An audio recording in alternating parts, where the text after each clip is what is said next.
여러분, 부자 되고 있으시죠? 부자 되는 강의입니다. 부동산 규제 해제가 완전히 확 이렇게 되다 보니까 자, 이를 같이 정리했던 그 자료를 통해서 한번 설명드리는 시간 가지도록 할게요. 취득세 중과 완화 부분입니다. 자, 조정 지역과 비조정 지역 상관없이 1, 2주택자에 한해서는 1%, 3%로 이제 통일시켰죠.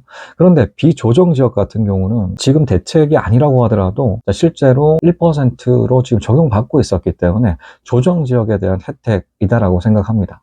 자, 그리고 조정 지역, 비조정 지역 전부 다 4주택자 이상 같은 경우는 이제 12% 세율이 아닌 취득세가 6% 반토막 났죠.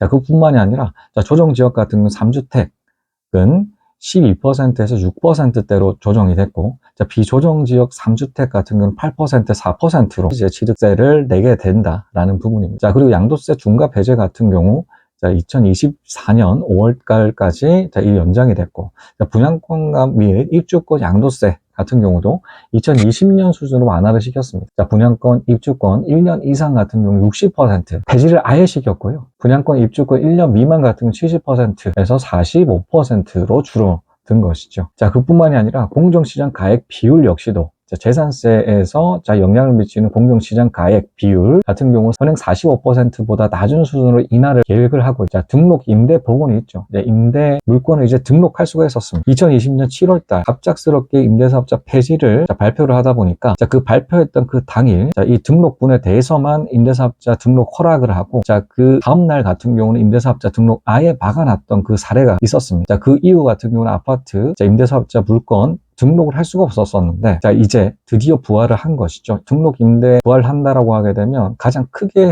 받는 그 부분은 종합부동산세 부분이 아예 이제 면제가 될 수가 있는 부분이고 이 재산세 역시도 마찬가지로 재산세도 25%에서 100%까지 면제가 될 수가 있네요. 그러니 재산세와 이런 종합부동산세 세금들이 확연하게 줄어드는 그 부분이 있습니다. 그런데 이 보시는 바와 같이 수도권 기준으로 6억 공시 가격입니다. 6억 이하 그리고 비수도권 같은 경우는 3억 이하에 해당되는 부동산 그리고 플러스 85m 제곱 이하의 아파트 반 적용된다라는 거 여러분들 참고하셔야 됩니다. 그러니 85m 초과를 한다고 공시가격 수도권 서울 같은 경우는 공시가 6억 이상이다라고 하면 등록 안 된다라는 거예요. 그러다 보니 공시가격 같은 경우 평균 매매가 대비를 해서 본다라면 70% 정도로 볼 수가 있거든요. 예를 들어서 10억짜리다라고 하면 평균 매매가가 70%라고 했을 때 7억이지 않겠습니까? 그러니 평균 매매가 기준으로 본다라고 했을 때 한 9억 이하, 9억 같은 경우 0.7 곱한다라고 해서 6.3억 정도가 되다 보니 9억 이하 에 해당되는 아파트만 그렇게 영향을 미치지 그 이상 같은 경우는 이런 등록 임대 안 된다라는 거죠. 그리고 비수도권도 마찬가지 3억 이하입니다. 그 평균 매매가 기준으로 0.7을 곱한 가격을 대입해 보시면 되는데 예를 들어서 5억짜리 같은 경우 0.7 곱한다라고 했을 때 3억 5천입니다. 그러다 보니 3억 이하가 안 되겠죠. 그럼 5억 이하에 한 4.5억 이하 정도라고 보시면 되는데 평균 매매가 4.5억 이하 같은 경우는 임대사업자 등록 가능하다라는 부분 확인해 보실 수가 있습니다. 그러니 디테일하게 딥하게 보신다고 했을 때 이 공시가격 이 부분 확인해 보시고 등록 가능한지에 대해서 유무 확인해 보시면 될 것 같고요. 그리고 규제지역 추가 해제 부분 지금 이제 논의가 지금 하고 있죠.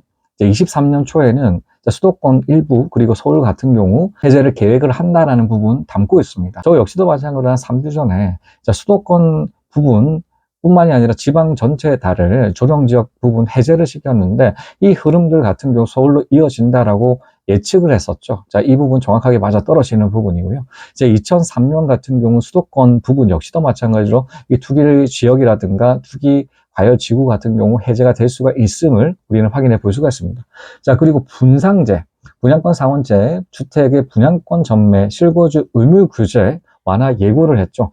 민간 택지 분양상한제 적용 지역도 5년 이전 수준으로 조정해 실거주 의무, 전매 제한 규제를 완화했습니다. 이런 전매 제한 부분이라든가 실거주 의무 요건 부분을 삭제를 해서 분양 시장을 활성화시키기 위한 그 방안이지 않을까라는 생각하고요.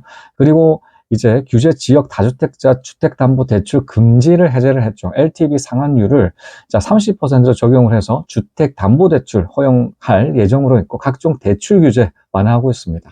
저는 이 흐름들을 봤을 때, 자, 이런 서울 수도권 지금 급격하게 떨어지고 있는 이 집값을 완화시키기 위해, 안정화시켜가면서 이렇게 하락시키기 위한 그 흐름이지 않을까라는 생각 듭니다. 사실 대출 규제 완화한다고 하더라도 실제적으로 기준금리에 영향을 미치는 부분이기 때문에 기준금리가 떨어지지 않는다라고 하면 실제 대출 많이 된다라고 했을 때 크게 영향 없을 수가 있어요. 실제로 와닿는 부분은 전세금 대출이라든가 자, 이런 부동산 담보대출을 받았을 때 이 대출 이자 부분들이 실질적인 영향을 미치는 부분이기 때문에 기준금리가 완화가 돼야 되는데, 연준 의장 같은 경우는 미국 물가 상승률 지금 같은 경우는 7%대인데 2%대로 완화되지 않는 이상은 상승 기조는 계속된다, 기준금리 계속 올라간다라고 미국 쪽에서 그렇게 밝히고 있다 보니, 자, 지금 7%와 2% 갭 퍼센테이지가 5%나 차이가 나는 것만큼 앞으로 계속적으로 기준금리는 상승할 수밖에 없다. 제가 그러다 보니 실질적으로 대출 규제 완화해 준다고 하더라도 기준금리가 꺾이지 않는다라고 하게 되면 크게 영향 없는 부분이 있을 것으로 생각을 합니다. 그래서 내년 말 정도에 기준금리 꺾여가는 그 흐름들이 받쳐주지 않는 이상은 급격하게 하락하는 지금 서울이라든가 수도권, 자, 집값 같은 경우 잡지 못할 확률들이 굉장히 크다라고 생각하는 것이죠. 하지만 그 외적으로 저평가되어 있는 그 부동산들, 아직까지 많이 오르지 않은 상태에서 조정만 이루어지고 있는 지역들이 굉장히 많습니다. 매매가라든가 전세 가격 하락하고 있는 이 시점에도 조정만 될 뿐이지 빠지지 않는 그 지역들이 많거든요. 심지어는 상승하는 지역들이 많다라는 거 여러분들 기억해 주셨으면 좋겠습니다.